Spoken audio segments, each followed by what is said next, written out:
10.1 से 12वां क्वेश्चन। हमें यहाँ पर दो बिंदु दिए गए हैं, कोई रेखा इन दो बिंदुओं से गुजर रही है, उसकी ढाल भी दी गई है m। तब हमें प्रूव करना है k minus y one equal m into h minus x1। तो देखिए दो बिंदु रूप से ढाल निकालना है, वहां भी तो उसी के बराबर चाहिए m के ऊपर। तो रेखा का ढाल दो बिंदु रूप में क्या होता है, कोटियों का अंतर बटे भुजों का अंतर। तो since we know that m equal y2 minus y1, लगाइए k minus y1 divide by h minus x1। अब क्या कर देना चाहिए, क्रॉस मल्टीप्लाई। क्रॉस मल्टीप्लाई करोगे तो क्या आएगा, k minus y1 equal m into h minus x1। Hence proof. यही तो प्रूफ करना था, समझ में आ गया। 13वां क्वेश्चन। यहां पर हमें तीन बिंदु दिए गए हैं, तीनों बिंदु कैसे है, कोलिनियर, एक ही रेखा पर स्थित है, सररेख है। तब हमें प्रदर्शित करना है a upon h plus b upon k equal 1। तो जैसा कहा गया है उस प्रतिबंध का प्रयोग किया जाए। तीन बिंदु सररेख होते हैं तो हम जानते हैं PQ का ढाल इक्वल QR का ढाल हो जाना चाहिए। तो इसका प्रयोग करने से इक्वेशन फाइंड होगा, इक्वेशन को कन्वर्ट कर देंगे इस पर।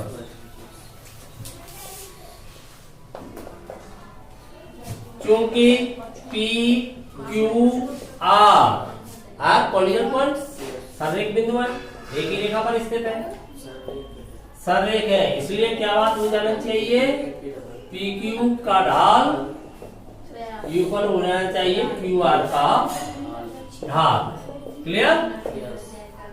भले ही कोई भी दो ले सकते हो आप, PQ QR ले सकते हो, भले ही आप PR ले सकते हो साथ में। चलिए PQ का ढाल लगाइए, कैसे लगाओगे आप, y2 माइनस y1 कोटियों का अंतर, b minus 0 divide by a minus h। Clear. Equal QR का ढाल लगाइए, k minus b divide by 0 minus a। Equal हो गई। अब आप क्या करोगे, क्रॉस मल्टीप्लाई कराओगे। क्रॉस मल्टीप्लाई कराओगे तो देखो यहाँ से क्या आएगा, मल्टीप्लाई कराए तो कोई सा भी लिखे तो ये लिखेंगे तो कितना आएगा, ये a के माइनस h के, फिर माइनस b करेगा तो माइनस a b प्लस हो जाएगा b h। क्लियर, समझ में आ रहा है। यूकल इधर माइनस का ए बी, ये मल्टीप्लाई करके। अब देखिए माइनस ए बी तो आपका लेंथ हो गया। पहले आप कौन सा पद लिखे, एच वाला पहले लेना है आपको, तो बी एच लिख दिया हमने। इसके बाद फिर क्या लिखे, के वाला कौन सा है, ए के, जिसके साथ ए है, ए के। अब रह गया आपके पास एच के वाला, उधर भेज दूं, उधर भेजना है ना, तो क्या हो गया प्लस का एच के। यहां तक समझ में आ गया। अब हम देख पा रहे हैं जो हमें प्रूव करना है उधर क्या है, 1। तो 1 कब आएगा, जब एच के डिवाइड करेगा, तो एच के से डिवाइड कर देना चाहिए।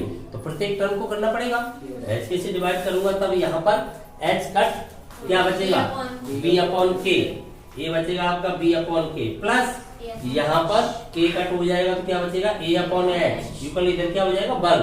Health proof. अब इसमें और उसमें अंतर क्या है, इसको इधर लिख दूंगा, इसको इधर लिख दूंगा तो क्या हो जाएगा, एक ही बात है ना,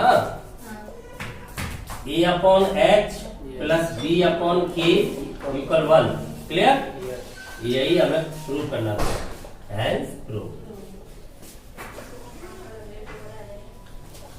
जब तीन बिंदु सररेख होते हैं तो किसी भी भाग की ढाल निकाल लो, PQ की QR की, क्या हो जाएगी, इक्वल होके एक इक्वेशन फाइंड होगा, उसे सॉल्व करके प्रूव हो जाएगा। 14वें प्रश्न के अंतर्गत हमें एक आरेख दिया गया है। कैसा आरेख है, स्ट्रेट लाइन, सरल रेखा। सरल रेखा का आरेख है। तो यहाँ पर हमें 1985 में जनसंख्या प्राप्त हो रही है 92। जनसंख्या किसमें दी गई है, करोड़। कौन से अक्ष के अकॉर्डिंग चल रही है जनसंख्या, वाई अक्ष के अकॉर्डिंग। एक्स अक्ष के अकॉर्डिंग क्या चल रही है, वर्ष। तो 1985 में कितनी जनसंख्या, 92 करोड़। फिर उसके बाद कितना अंतराल चल रहा है, 5 का। 85 के बाद 90, 90 के बाद 95। तो अगले दशक में दी गई है, फिर 10 वर्ष बाद कितनी दी गई है, 1995 में जनसंख्या हो गई है 97 करोड़। तो 1995 में 97 करोड़। वहां पर कह दिया गया है वर्ष एवं जनसंख्या के मध्य एक रैखिक आरेख है। कैसा है? रैखिक, अर्थात एक साइन रेखा के हिसाब से चल रहा है, मतलब समानुपात में चलेगा। जितना एक्स पर वर्ष बदल रही है उसी अनुपात में कौन बदलेगा? वाई। वो रैखिक आरेख है। रैखिक आरेख है तो अब हमें दो बिंदु मिल गए।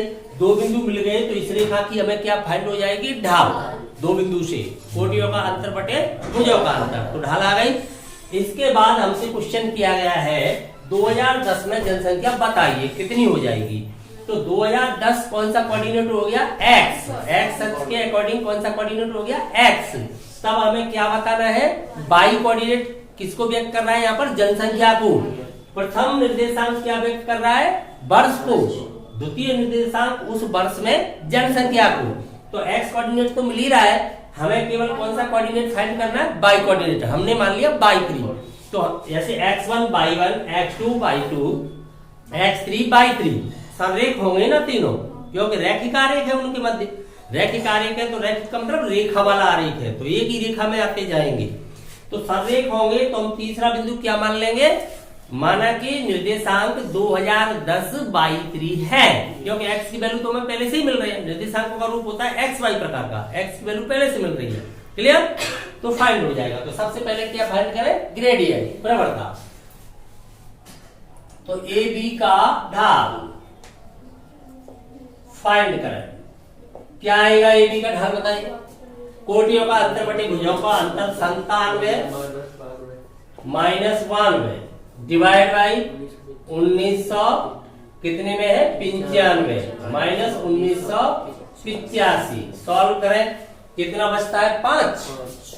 नीचे कितना बचता है? 10। तो आंसर आ गया आपका 1/2। प्रवणता आ गई।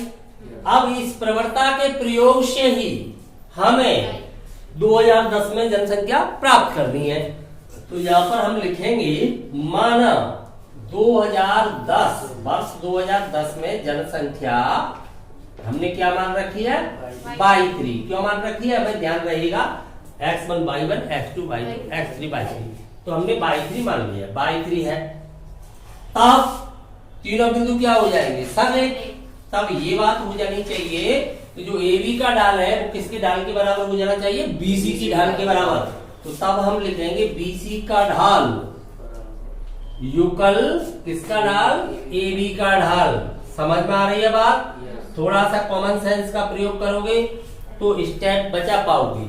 मैंने BC का ढाल इधर लिख दिया, AB का उधर लिख दिया, बाद में उसे ट्रांसफर करना होगा, जिसको फाइंड करना होता है उसको लेफ्ट पे, बाकी सब काम भेजते हैं इक्वेशन में, राइट में। उसी हिसाब से मैंने ऑलरेडी लिख दिया। तो युगल है, कोई भी पक्ष किधर भी लिखा जा सकता है। अब BC का ढाल लगाइए, कोटियों का अंतर बटे भुजों का अंतर। तो y3 माइनस कौन सा है कोऑर्डिनेट? 97 डिवाइड बाई 2010 माइनस 1995 युगल।